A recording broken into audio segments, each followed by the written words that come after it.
So today I have a story time for you guys because for the past few weeks I've been talking about what to look for in your counsellor, what to do before you start therapy. But then what happens when you start therapy and the therapist is awful? Yeah, my first ever therapist was just terrible, awful. I don't know if it was just her lack of skills or if she was new to the job or I don't know. But all I know is she was not it. She was not it. So where do I begin? So something happened in April, May-ish of 2019. I was in my final year of my undergrad in Leicester, and so I decided to seek out counselling, and I did not have the money for it, so I looked for free services. And I was still living at, my family was still living at home in Birmingham, and for some reason, I don't know why, I thought it would be smart to now find a therapist in Birmingham instead of in Leicester where I was staying. And eventually I did, and I can't remember exactly what led to the appointment, but I think I put in my details, whatnot. I don't remember if I spoke to her over the phone first or it was via email, like I don't fully remember those details. All I remember is the first session I was silly me. So first session I took the coach to Birmingham because at the time I was taking coaches instead of trains because, you know, broke life. Train is £15, coach is £3. Yeah, so I'd get the coach from Leicester to Birmingham, and so I got the coach, and I don't remember exactly what happened, whether it was because I missed the earlier coach or if the coach itself was delayed. I think the coach itself was delayed because I remember calling her when I was on the coach and just telling her like I won't be able to make it on time because of like how delayed the coach was. For some reason I can't really remember. Like I said, I don't know, my memory is a bit fuzzy, but I do remember calling her when I had arrived in Birmingham, but I told her like I'm not going to be able to make it, like I'm going to be very, very late. So what happened was then she just decided to do like the 30-minute consultation on the phone, which wasn't like bad because I mean I'd already arrived in Birmingham, so I think it was just nice of her to still go ahead with it rather than make me like travel again another day to do it, because it was once a week. 6 sessions, by the way, because when you get free counselling sometimes the sessions are usually limited, whether it's 4, 6 or 8 sessions, sometimes 12, but this because funding is low, so they can't really give you long-term sessions most of the time. But yeah, so I was on the coach and then we're having this consultation. It was really, really uncomfortable. It was nice of her to do that, but at the same time I don't think it was quite appropriate, only simply because I had to like talk about sensitive issues on the coach with people around me, and it was just a bit. But mainly I remember doing like this questionnaire, which made sense at the time, to kind of check where my mindset was at, like if I was suicidal, if I was down. It wasn't because that's what I came for, but she had like a baseline questionnaire for everyone regardless of what they came in for. So I'm on the coach now answering these questions, 30-minute consultation, so I kind of vaguely give her an idea of why I need her help and blah blah blah, because I'm on the coach now, I've got people sitting around me, it's a bit embarrassing. I'm like So that was like the first session, technically it counted. So second session, I don't believe I missed any other sessions, and this is another red flag which at the time I did kind of think about, but I didn't really bring it up to her. Like all my sessions were 30 minutes, which I don't think that's because it was free. No, I think in that case it was because it was free, but at the same time they're not supposed to be 30 minutes. Like a full counselling session is supposed to be 50 minutes. So anyway, I remember going in, and the first time I met her I think was on my second session, so I was there on time and everything. Came into her office, sat down, and then she kind of asked me like, you know, I think we did the questionnaire again. I was just like, so this is like an every week thing? It was a bit weird, I did not appreciate that. But anyway, back to the story. So this woman now, I came in, I explained what was going on in my life at the time, and I kid you not, I spoke probably for like 5 minutes or less before she decided to jump in and tell me what she thought. Another red flag, because I was like, sis, who done asked you for your opinion on this? Like, who asked you what you think of it? Like, I didn't ask you what you think of the situation and who's right and who's wrong. And another big red flag, this is probably when I should have cancelled the sessions with her, because at this point I was like, I swear this woman is not a proper counsellor. She even had the audacity to back case for the person who was like the person I'd come in for, like the issue I had with the person. She was basically backing like their case instead of me. I was just like, first of all, no one asked you to take sides, and as a therapist you shouldn't be taking sides anyway. Even if I came here and I said I murdered somebody, it's not your place to now be talking about, oh, you've hurt the family. It's not your place to take any place. Your place is to listen. Even if the client is the person in the wrong, morally, ethically, whatever you may think, it's not your place to make that obvious. It's not your place to point that out. I'm sure most people will know that they're in the wrong for certain things, okay? But anyway, and another thing I'd like to point out is that at this point I was in my third year, so I was doing a module in counselling, and I had learned the basics of counselling at this point. Certain skills and things to look out for, different therapeutic approaches. I'd learned about this because it was like May, so we were nearing the end of our academic year, so I'd learned pretty much a lot about, you know, the basics of counselling. So for me it was popping up in my mind like, this woman is not doing this, she's not doing that, this skill is poor, she's not doing this. Like in my head I was just like, red flag, red flag, red flag, red flag. It was just awful. Anyway, I don't know why I stayed, but I stayed because I think I was like, you know what, 6 sessions, why not, might as well. But my battery is flashing red. Okay, so battery's charged and I've had food.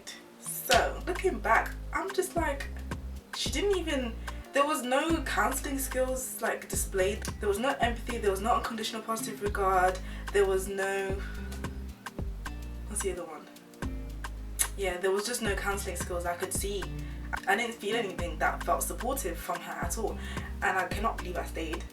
This woman was basically telling me to distract myself. I came to her with an emotional problem and she told me to distract myself. I had diagnosed myself with like mild depression, so I knew that, you know, there had to be, you had to kind of deal with the issue, that the emotional situation that brought about the feelings I was feeling. And her response was just distract yourself. So she asked me like, what do you like to do in your spare time to kind of, what cheers you up and what keeps you like in a happy mood? So I said, you know, I love reading, listening to music, watching movies, socializing with my friends, you know, the usual stuff. And every week from then on she'll just be like, okay, so have you been reading, have you been watching a movie, have you tried listening to music? Like that was gonna cure everything, that was gonna make everything okay.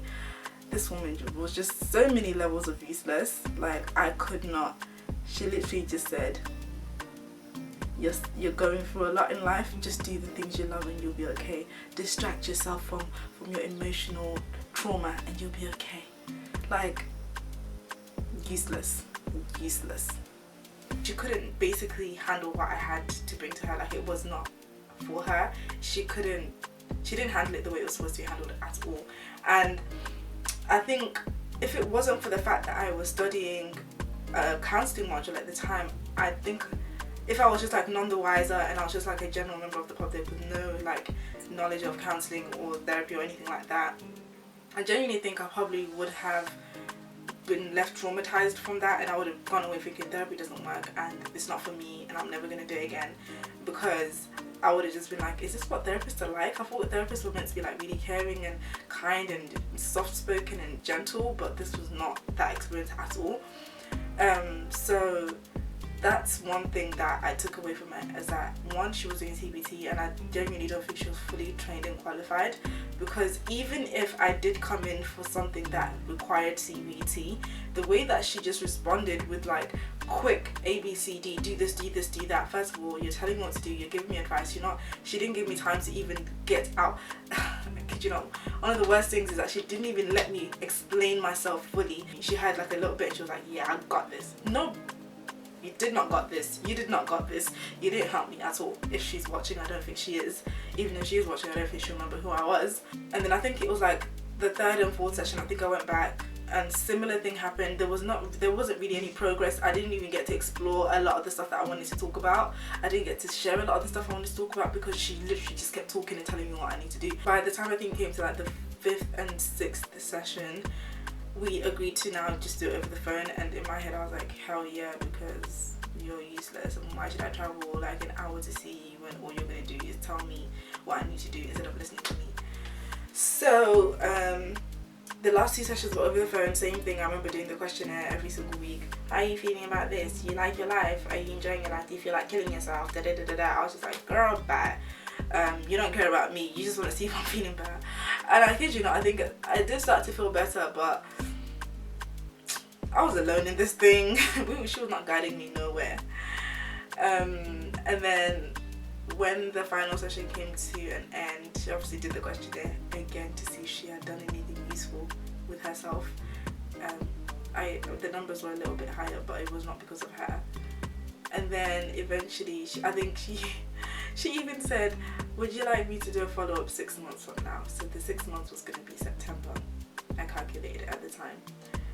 And of course 6 months came and went and never got the call. And you know what, I wish I knew her details so I could report her to the right people so that she's not allowed to carry on doing this, because like I said, she can genuinely leave someone traumatized. Someone coming to you with such a heavy issue, not that my issue was super heavy, but if someone did come with such a heavy issue and all she did was just be like, do this and you'll be fine, it's like very, very ridiculous. Yeah, so she failed me on so many levels, and thank God it was free.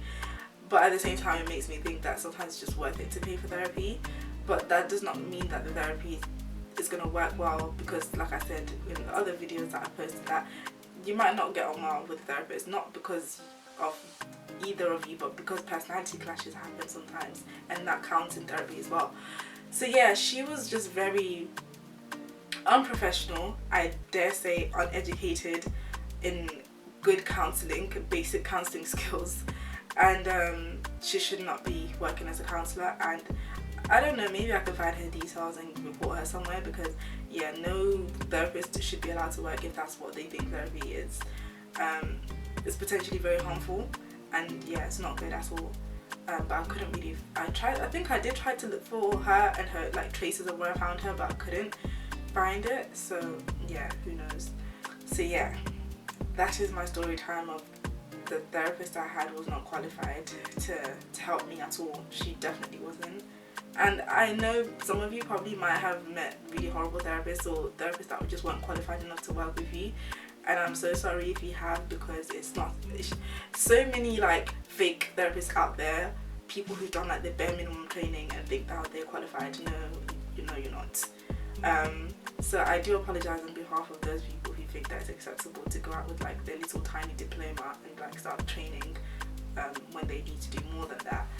But obviously every country is different, but in the UK that's not how it works. Some countries a diploma is acceptable. But yeah, that's my story time.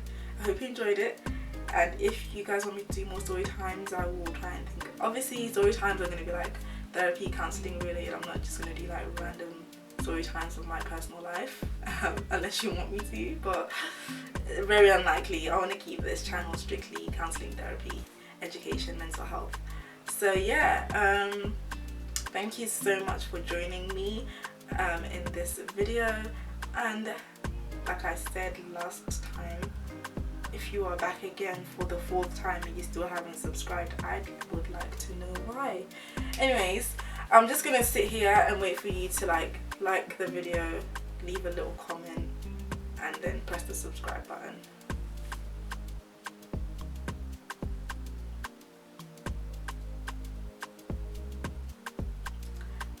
Are you done? Okay, well, thank you. Well, hello, it's nice to see you. No, because, yeah. So, this woman was basically telling me that, oh, could you mute yourself, please? See you next week. Bye.